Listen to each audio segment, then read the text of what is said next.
I'm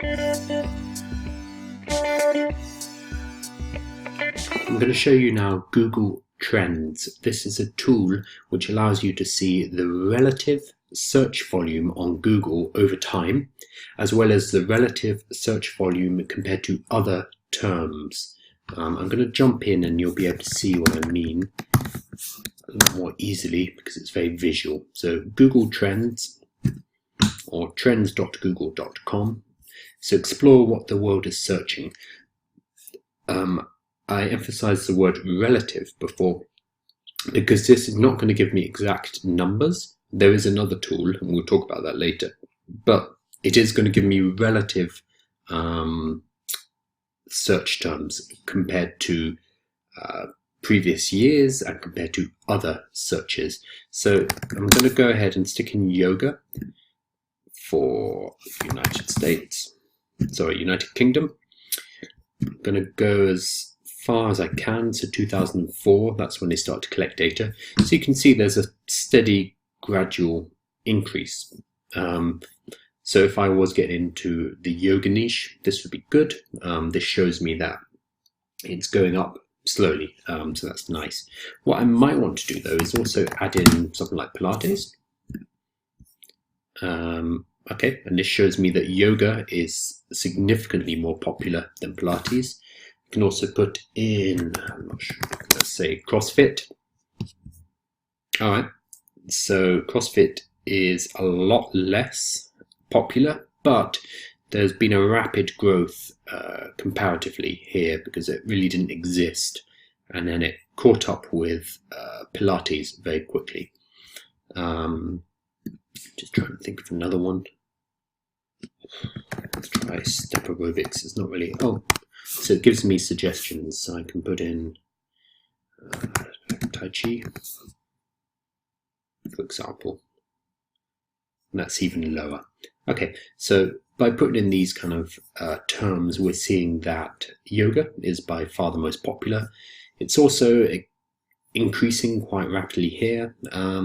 We might be interested in getting involved in CrossFit, which is this yellow line here, because there is that rapid expansion, but it's kind of too early to tell. So of these markets, yoga is certainly the most popular, the most well known, and probably the one we'd want to get involved in if we had a choice between these four.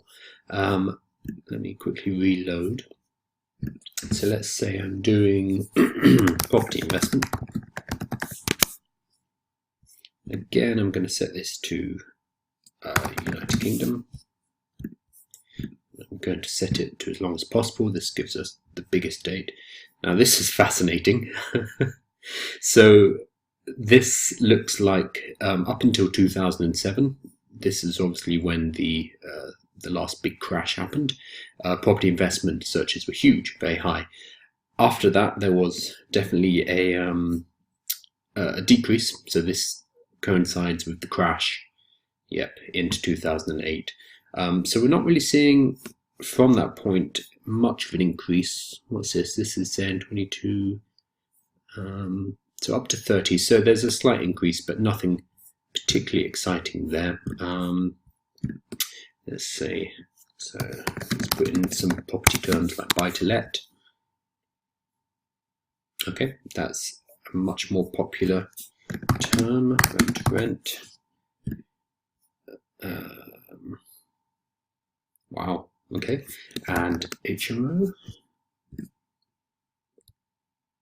So these are different property strategies. I'm going to remove that because that's not helpful. I'm also going to take out property investment. It's a bit broad, leaving in buy to let and rent to rent. Now, rent to rent is extremely popular in terms of searches. This is compared to, in each of the countries. There's some related queries that we might want to try up above. So buy to let mortgage calculator, etc. You can see more if you click here. Right to rent, etc.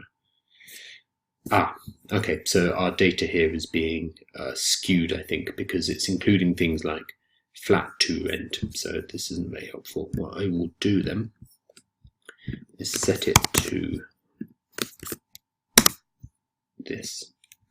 Okay, so what I've done here is I've added quotation marks, which is telling Google only search for that phrase. So it's not just searching for the word rent, because that was showing us Zoopla and Rightmove.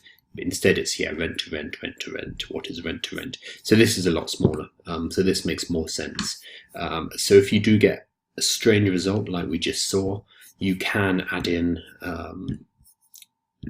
these quotation marks to tell Google, I only want to see this phrase and nothing else. So okay, and now we're seeing this is probably more in line with what I'd expect. This is buy-to-let is a much more popular search term on Google than rent to rent. And again, we're seeing here got a spike and then a drop off in 2007. Makes sense as people are getting worried about property investment. But then from here, so the end of 2009, it's going up again, and then we've got a drop in 2016. Dropping off again. So this is useful information if you're entering a particular market, a particular niche. You can look for the relative popularity of the niche compared to others, whether it's yoga versus Pilates, whether it's buy-to-let versus rent-to-rent. And therefore you're not swimming upstream. Instead, you are choosing something that's already popular, something that people are already searching for information in, and going with the larger niche in this manner. Because of the techniques we'll be using, we actually want to find competition. We want to find other people who are doing what we're doing, because we're going to do it in a very different way and provide more value than they are, because the strategies we'll be using of creating content for the audience via live video, creating communities, is very rare. You don't see it very often. So competition is good. It means there's a market there, and we want to enter these busier markets where there's obviously a larger audience for us to bring into our tribe and then to convert to offers. So here we'd be going for buy-to-let. We'd have to be mindful of the fact that it is correlated with the economy, but that also makes sense. But that's something we need to know when we're going in. Okay, so this is Google Trends. We use this as a sense check to make sure that ideally the market is going up and more people are interested with this over time. And we also want to check it against a few other terms within our particular niche. So if I'm doing health and fitness, I might do yoga, I might do Pilates, I might do CrossFit, and we're just going to see which ones are relatively more popular, and maybe we can tweak our idea to go with the more popular in order to reach a larger market.